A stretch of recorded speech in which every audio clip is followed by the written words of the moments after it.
Hello, divine beings. Forgiveness. Forgiveness of yourself, forgiveness of your parents, forgiveness of your siblings, forgiveness of everyone and everything. It's something the human race finds extremely challenging. They can be the most loving person, the most deepest, warmest soul, but if they do not have forgiveness for themselves and for others, then it brings on guilt, and guilt brings on anger, and anger brings on pain, and pain brings on illness, and illness brings on a belief in death. So it's important that you do it for yourself. You forgive for yourself, whether you forgive yourself, whether you forgive others, or everything and everybody. It's about you. It's not about the other person.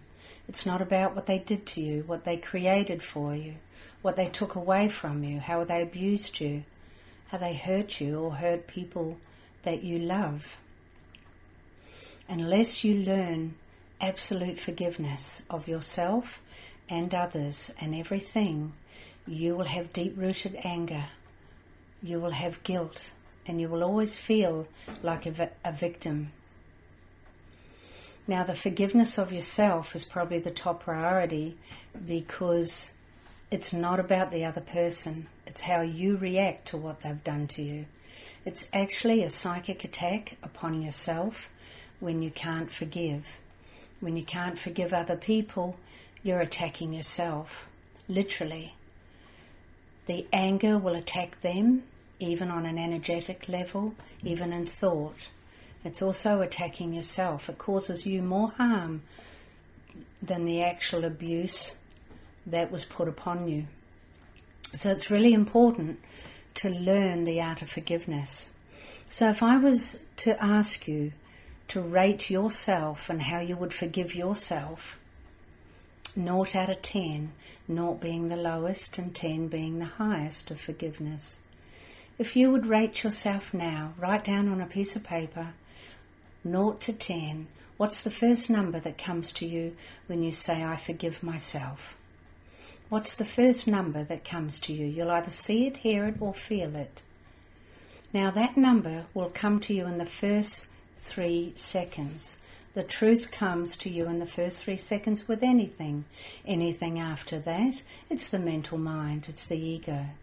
It contemplates, it critiques, it analyzes, and it will create doubt in your mind.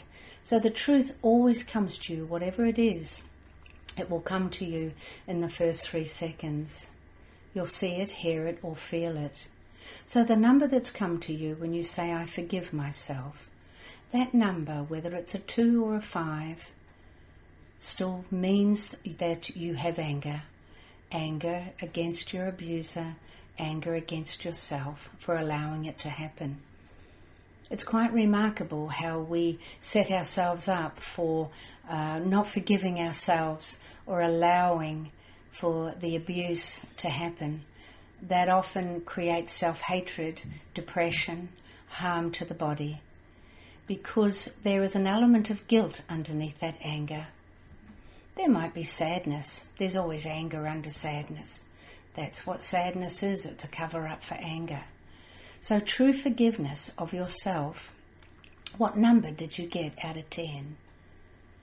If you got a 10, then well done. Move on now then to forgiveness of parents and see what number you get out of that.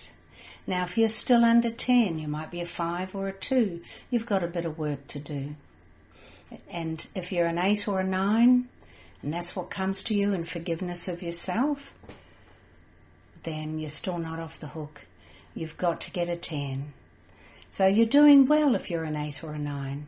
You're getting there. You're doing really well. But there's still anger there and there's still guilt. And the guilt comes from the feeling of guilt of taking on a body that you feel separated from God.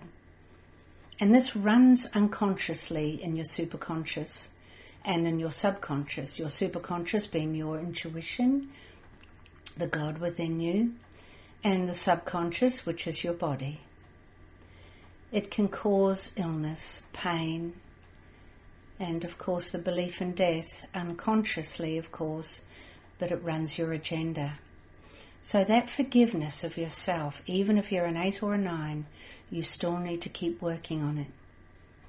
Now the way that you establish and are successful with forgiveness for yourself, you need to start looking at the things that you really do like about yourself, that you really appreciate and that you're delighted that you have. Even if it's a good hairline, or you're good at exercise, or you're good at cooking, or you're a wonderful healer and you love healing others. Whatever it is that you like about yourself or love about yourself, really focus on that and write it down, what you love about yourself and all the good things about yourself, all the good things that you've achieved when you've started on this spiritual journey. Focus on the things you love about yourself, even if the way you look, your skin, your hair, your body.